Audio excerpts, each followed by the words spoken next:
Digital printing is an invention, much the same way that the World Wide Web was. And this is Tim Berners-Lee's on the left. So he invented the web, but he didn't make that much money out of it. Well, I think what we're waiting for are the applications to come along. The eBays, the YouTubes, the Skypes, the enablers. It's the use of the technology which is going to deliver the big returns. So we can't sit back and thinking, well, we've got a fantastic technology here. Let's just start milking it. We've got to go on to the next difficult part, which is applying it and start making some good money out of it. I have a second theory. To a man with a hammer, everything looks like a nail. And what do I mean by that? It's that I think we are judging digital printing against conventional printing methods, and as a result of comparing and costing, it fails, and then we walk away. And it's based on our backgrounds. We know that conventional printing is faster, it's better, it's cheaper. We've invested in lots of machines.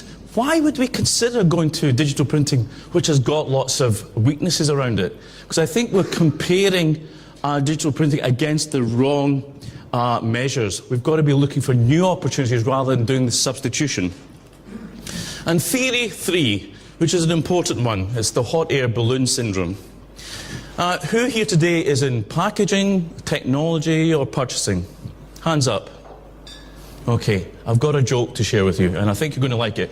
If you're in marketing, you're not going to like this joke quite as much. All right? So it's a hot summer's day, and this man decides to go out for a ride in his hot air balloon, but he gets lost.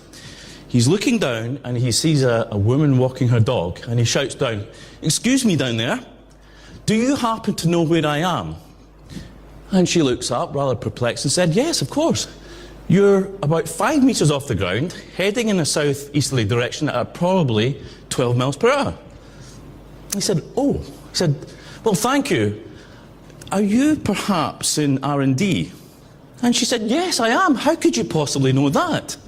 He said, "Well, what you've told me is factually accurate, but of no use to me whatsoever." And she's really quite offended by this, and she looks back and said, "Well, you must be in marketing." And he looks down and said, "Well, I am. How could you possibly know that?" And she said, "Well, you don't know where you are, you don't know where you're going, but in the space of this short conversation, you're implying that it's my fault." Now, have you felt that before? Because I certainly feel it every day. And it's what I describe as a sort of a breakdown on the potential, which is the communication diamond.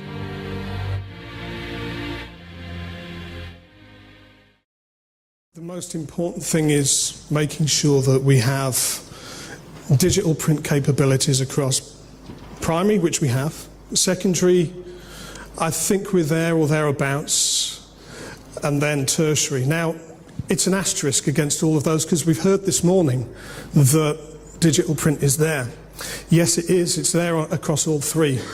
But at the production speeds that we are talking about, and Greg alluded to those, 1,000 to 2,000 bottles a minute, to be able to deliver in the market the campaigns that we want. Now, we're not talking about 100%, but that 10% to be able to deliver to market seamlessly, at speed, and then be able to get the creative, because it's the enabler.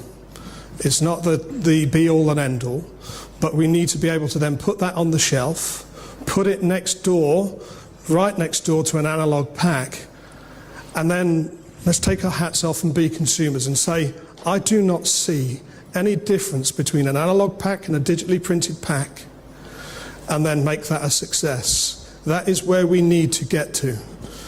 Because at the moment, I don't think any of us could put our hands up and say, we're right there, we're right now. Because we could do it with a primary package and put a big tick against it.